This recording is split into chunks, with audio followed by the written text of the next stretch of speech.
സുഹൃത്തുക്കളോ കാമുകന്മാരോ സ്നേഹവും സൗഹൃദവും നടിച്ച് വിളിച്ചാൽ അതിനുള്ളിലെ ചതി പെൺകുട്ടികൾ തിരിച്ചറിയണം.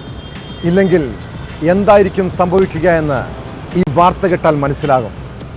ഇടുക്കിയിൽ സുഹൃത്തിനൊപ്പം പോയ പ്രായപൂർത്തിയാകാത്ത പെൺകുട്ടിയെ സുഹൃത്തുക്കൾ ചേർന്ന് മദ്യം നൽകി പീഡിപ്പിച്ചു.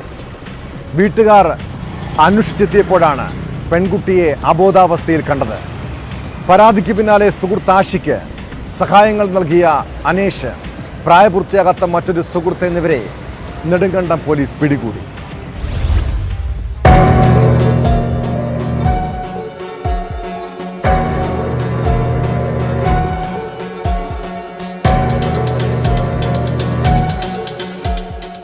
കഴിഞ്ഞ ദിവസം ഉച്ചയ്ക്ക് ശേഷമാണ് സംഭവം.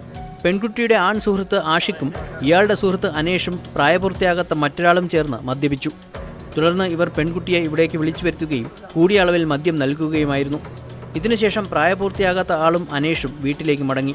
എന്നാൽ കൂടിയ അളവിൽ മദ്യം കഴിച്ച പെൺകുട്ടി ബോധരഹിതയായി. സുഹൃത്തുക്കൾ പോയതിനു ശേഷം ആഷിഖ് പെൺകുട്ടിയെ ലൈംഗികമായി പീഡിപ്പിക്കുകയും ദൃശ്യങ്ങൾ സ്വന്തം മൊബൈൽ ഫോണിൽ പകർത്തുകയും ചെയ്തു. പെൺകുട്ടിയെ കാണാത്തതിനെ തുടർന്ന് വീട്ടുകാർ അന്വേഷണം നടത്തി. പെൺകുട്ടിയുടെ വീട്ടിലുണ്ടായിരുന്ന മൊബൈലിലേക്ക് വന്ന കോളിലെ നമ്പറിൽ സഹോദരി തിരിച്ചു വിളിച്ചു. ഫോണെടുത്ത ആഷിഖിൻ്റെ മറ്റൊരു സുഹൃത്ത് പെൺകുട്ടി ആഷിഖിനൊപ്പം ഉണ്ടാകാൻ സാധ്യതയുണ്ടെന്ന് അറിയിച്ചു. ഇയാൾ ആഷിഖിനെ ഫോണിൽ ബന്ധപ്പെട്ടു.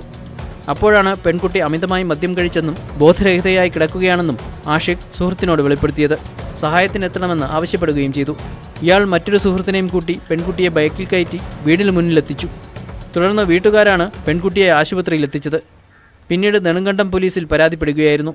ആശുപത്രിയിൽ നടത്തിയ വിശദമായ പരിശോധനയിലാണ് പെൺകുട്ടി പീഡിപ്പിക്കപ്പെട്ടതായി കണ്ടെത്തിയത്. തുടർന്ന് നെടുങ്കണ്ടം പോലീസ് പ്രതികളെ പിടികൂടി. പെൺകുട്ടി ആ സമയത്ത് ഒന്നും സംസാരിക്കാനുള്ള ഒരു ശേഷിയില്ലായിരുന്നു. പെൺകുട്ടിയുടെ സഹോദരിയുടെ മൊഴി വാങ്ങിയ രാത്രി തന്നെ നമ്മൾ ഇന്നലെ രാത്രിയോട് തന്നെ കേസെടുത്തിട്ടുണ്ട്. ജുവനൈൽ ഉൾപ്പെടെ 3 പ്രതികൾ ഇപ്പോൾ നമ്മുടെ കസ്റ്റഡിയിലുണ്ട്. അവരെ ഇന്ന് ഉച്ചയ്ക്ക് 2 മണിയുടെ അറസ്റ്റ് രേഖപ്പെടുത്തിയിട്ടുണ്ട്. കുറേ അന്വേഷണത്തിനായി കസ്റ്റഡിയിൽ മേടിച്ച് അന്വേഷണം നടത്തുന്നു. അതിൽ പെൺകുട്ടി ഇപ്പോഴും ഒരു പൂർണ്ണമായിട്ടൊരു ബോധം ആയിട്ടില്ല. ഇപ്പോഴും ഒരു അർദ്ധ അബോധാവസ്ഥയിൽ തന്നെയാണ്. നല്ല രീതിയിൽ സംസാരിക്കാറായിട്ടില്ല. അതിന് ചെയ്യുന്ന കുട്ടിയെ ഒരു കോൺഷ്യസ് ആയതിനു ശേഷം മൊഴി രേഖപ്പെടുത്തി കൂടുതൽ പ്രതികൾ ഇതിൽ ഉൾപ്പെട്ടിട്ടുണ്ടെന്ന് അന്വേഷിക്കാൻ.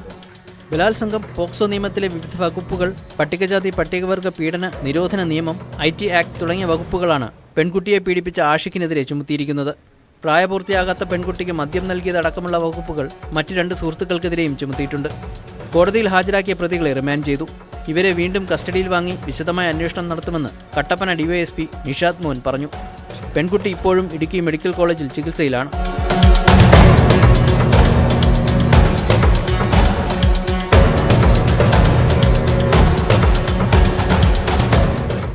ന്യൂസ് 18 ഇടുക്കി.